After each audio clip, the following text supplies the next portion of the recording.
Hello everyone. Today we'll be continuing three-phase induction motor.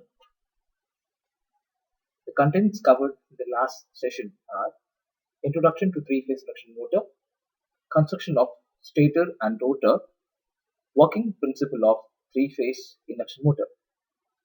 Today in this session we'll be looking at the derivation on rotating magnetic field and the necessity of a three-phase starter.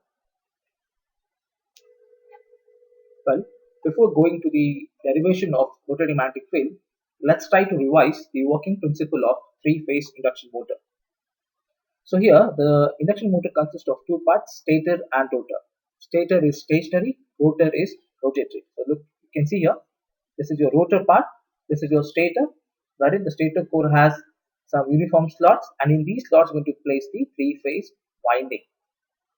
Now, to these three-phase winding, you are going to supply three-phase supply. So once when a three-phase supply is given to the stator winding, there is a constant magnetic flux produced which is rotating at synchronous speed. Now the rotating magnetic field is going to sweep across the rotor conductor and EMF is induced in the rotor conductor, due to which the current flows in the rotor conductor as the rotor conductors are short circuited.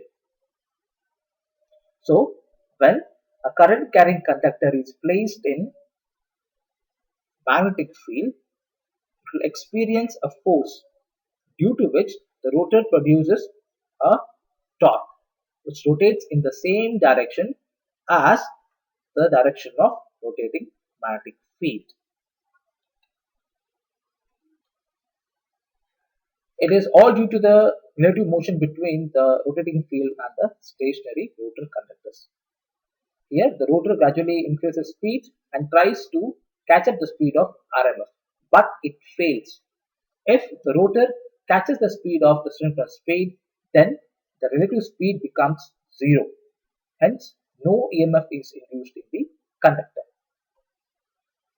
The difference between the synchronous speed ns, that is the rotating magnetic field, and the actual speed of the rotor n is called as the slip speed. Therefore, the slip speed is equal to the synchronous speed minus the rotor speed. The slip of an induction motor is defined as the ratio of the slip speed to the synchronous speed. That is ns minus n divided by ns. Percentage s is equal to ns minus n divided by ns into 100. Frequency of the rotor current.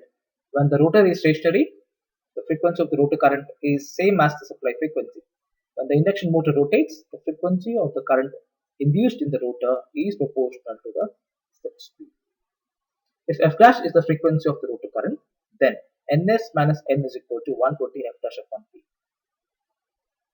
But we also know that ns is equal to 120 f upon p. This f dash represents the frequency of the rotor current.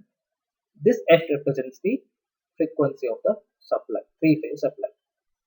Now dividing equation 1 by 2, we get ns minus n divided by ns equal to f dash by f.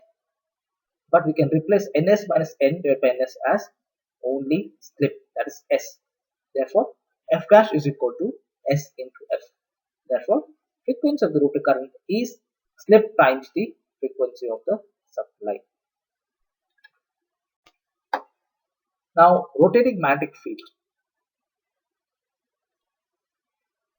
When a three-phase supply is given to the stator, a rotating magnetic field of constant magnitude and rotating with synchronous speed is produced. Here, the figure shows a three-phase winding of induction motor which is connected to a three-phase supply. So this is a three-phase winding which is placed in stator, which is connected to a three-phase supply. The starting point of the winding, that is SA, SP and SC are connected to R, Y, P respectively, and the other three ends, that is FA, FB and FC, are connected to neutral. N. So when the supply is given, the flux produced in the three windings are, so you can find, you can see here, as the alternating current is alternating, even the EMF produced is also alternating, plus whatever the flux is produced is also alternating in nature. So as we have EA is equal to EM sin omega t, EB is equal to EM sin of omega t minus 120, EC is equal to EM sin of omega t minus 240. Similarly, we are going to get the equation as phi A, phi B and phi C as well. So this is the vector representation of the flux phi A, phi B and phi C. Even the windings are having equal magnitude and they are different by a phase difference of 120 degree with respect to one another. In similar way, the current as well as the flux are having same magnitude but they are different by an angle 120 degree with respect to one another. So the equations for the three fluxes are phi A, phi B, phi C. So these equations are almost similar to the equations of your voltage and the current for a three-phase winding. So here we have phi A, phi B and phi C. This is your phi A, which is the maximum flux. The resultant flux of these three fluxes at any instant is given by the vector sum of the individual fluxes phi A, phi B and phi C. When theta is equal to 0, we get phi A as 0, phi B as minus root 3 by 2 as phi m, phi C as root 3 by 2 into phi m. Phi m is the maximum flux. So looking at the vector diagram of the flux here, phi B will be written opposite to the direction, positive direction, as it is negative. So here phi B will be getting negative because the value of phi B is negative. So the resultant of phi C and phi B is given as phi R is equal to 2 into root 3 by 2 into phi m cos of 30. So it is nothing but 3 by 2 phi, which is 1.5 phi m. So the resultant flux lies on y-axis at its magnitude is given by 1.5 m. Now when theta is equal to 60 degree, we get phi is equal to root 3 by 2 phi m and phi b is equal to minus root 3 by 2 phi m. Phi c is 0. Here again the value of phi b is drawn to the negative side, to the opposite of positive side. So here we get phi b, phi a and phi c, right? But phi b is over here, which is positive, which will be drawn to the upper side as the value of phi b is negative. So now adding these two values will be getting phi r, that is the resultant flux phi r, which is equal to 1.5 phi r. So it is observed that the phi r has rotated by 60 degree in clockwise direction and its magnitude is 1.5 phi. When theta is equal to 120 degree, we get phi is equal to root 3 by 2 phi f, phi b is equal to 0, phi c is equal to minus root 3 by 2 phi f. So this is my phi a, this is phi c, this is phi b. So the value of phi c is negative now. So phi c will be drawn negatively.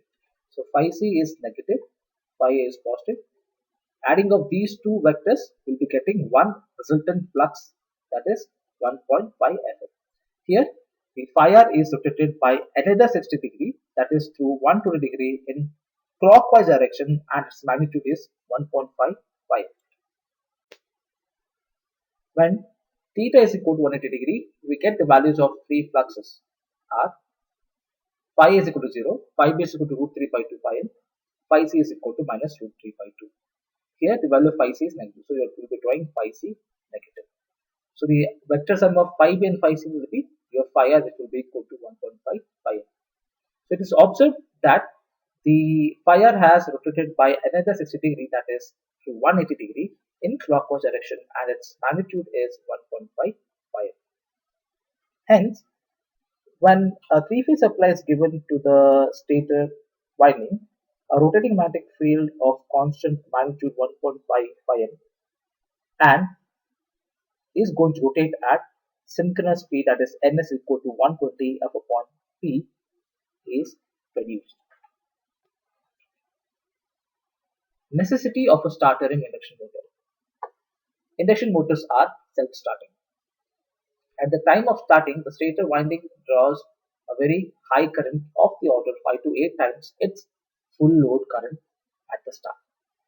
Due to this, there is a possibility of damaging the motor winding.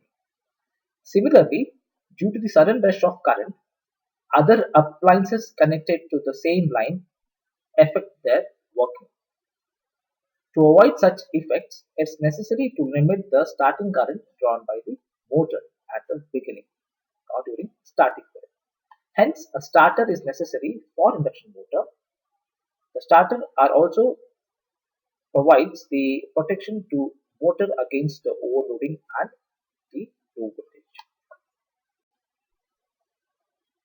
So necessity of a starter can be maintained or can be used by a star delta starter. Here, this is the stator winding. This is the rotor which is used as a squirrel cage rotor. Right now, the induction motor which are built to run with a delta connected stator winding. So the stator windings are built to run with a delta connected winding. It consists of two-way switch which connects the stator winding in star connection. This is a star connection during starting period, and then in delta for normal running. When the stator winding is connected in star during starting, the applied voltage across each phase of the stator is VL by root 3. As in star connection, E phase is equal to EL by root 3, where EL is the line voltage, or you can represent it as VL also. That is, the phase voltage gets reduced by the factor 1 by root 3. Due to this, the starting current also gets reduced by the factor 1 by root 3 times the current that would have flown through the stator winding if direct supply is given. So by doing this, once the motor has reached to its 50 to 60% of the normal speed, the switch is thrown to the run position. Hence, the winding gets delta connected, wherein in delta connection, the phase voltage is equal to the line voltage. So this is how the star delta starter works. This is the explanation for the star delta starter. Thank you.